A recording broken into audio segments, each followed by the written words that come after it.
Hola a todos. ¿Ha oído usted hablar de protestas en su país? Es decir, cuando el pueblo está descontento y sale a las calles a manifestar ese enojo principalmente contra su gobierno. ¿Ha oído usted hablar de políticos que se roban lo que no es de ellos, que lo llevan a su bolsillo, mientras la población que paga sus impuestos vive en la miseria con grandes limitaciones socioeconómicas? ¿Ha oído usted hablar de golpes de Estado? Es decir, cuando se toma el poder mediante la fuerza de las armas o a veces mediante argucias jurídicas a través del poder legislativo. ¿Sabe usted que muchos niños mueren de hambre hoy en día, mientras otros botan la comida que les sobra? ¿Ha oído usted hablar del desempleo? O quizá usted mismo es una de esas personas que merece estar trabajando por ser parte de la población económicamente activa y sin embargo no tiene ese empleo soñado. Y si tiene uno, pues se siente mal retribuido, mal recompensado salarialmente si se le compara con el sacrificio que supone realizar esa labor por el cual usted está siendo pagado. Seguramente usted conoce algún joven o varios jóvenes que desafortunadamente no han tenido su oportunidad de ir a una institución educativa para formarse profesionalmente. Seguramente usted conoce un muchacho excluido socialmente que ahora forma parte de maras o pandillas o que se dedica a la delincuencia común. Si usted ha oído hablar de uno de estos temas, déjeme decirle que usted ya ha tenido un acercamiento o un roce ligero con la sociología.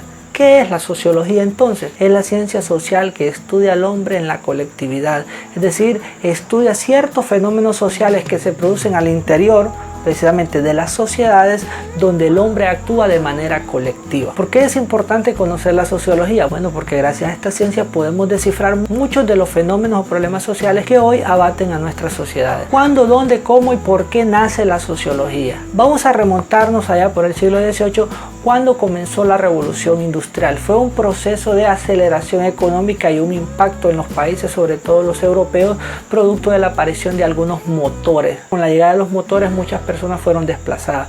Es propio de la revolución industrial hablar de la aparición del ferrocarril, del barco a vapor, de otras máquinas que produjeron un notable desarrollo económico en la sociedad europea y sin embargo trajeron mucha pobreza social. Durante el siglo XVIII se produjo un movimiento intelectual denominado la Ilustración. ¿Cómo se llamaba?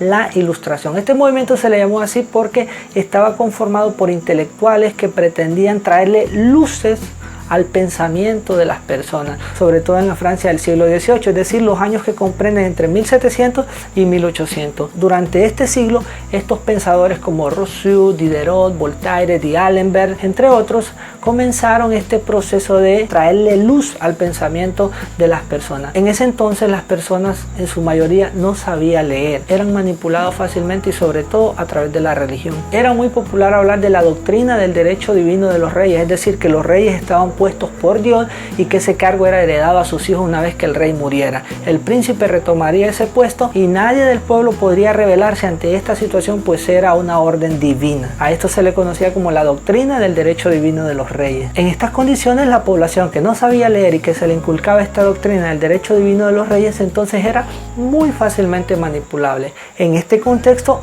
se da este proceso de la Ilustración y la gente pues comienza a adquirir luces, comienza a pensar de manera diferente y esto al final desemboca ya por el año 1789 en lo que se conoce como la Revolución Francesa. ¿Qué fue la Revolución Francesa? Fue la expresión del descontento del pueblo francés. La población que vivía en su mayoría en la miseria se rebeló ante el rey Luis XVI y su esposa María Antonieta. Es decir, lo que se conocía como el antiguo régimen. ¿Cómo se le conocía? Como el antiguo régimen. El conjunto de instituciones vinculadas al rey y también a la Iglesia Católica fueron desmanteladas, fueron arrolladas por una población enardecida, a tal punto que el mismo rey Luis XVI y su esposa María Antonieta fueron decapitados. Se puede hablar entonces que la Revolución Francesa es descendiente directa de la Ilustración, porque fueron estas ideas de los pensadores de la Ilustración que generaron un malestar profundo en la población con respecto a sus reyes y al final pues los abolieron, los terminaron haciendo a un lado. Con esto cayó la monarquía y en Europa se fueron dando otras situaciones similares de descontento popular, a tal punto que las monarquías en toda Europa comenzaron a temblar y a ver con mucho cuidado las manifestaciones populares. Para fines del siglo XVIII, Europa estaba convulsionando socialmente. En este contexto de convulsiones sociales nace la sociología como una ciencia que pretende interpretar estos fenómenos que se estaban desarrollando. ¿Por qué la gente se rebela? ¿Por qué los reyes están cayendo?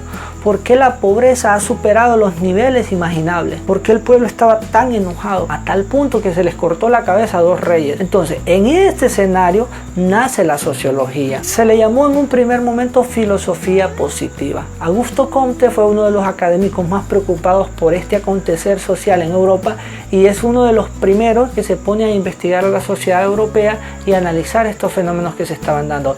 De ahí entonces aparece la sociología. Precisamente a Augusto Comte se le ha llamado el padre de la sociología. Por supuesto, hay otros precursores, es decir, personas que ya se dieron a la tarea de investigar previamente los fenómenos sociales, pero quien lo desarrolló con mayor detenimiento y con un carácter ya científico fue Augusto Comte, y esta es la razón por la cual a él se le ha denominado el padre de la sociología. En la actualidad es una ciencia social que goza de mucho prestigio. Saludos.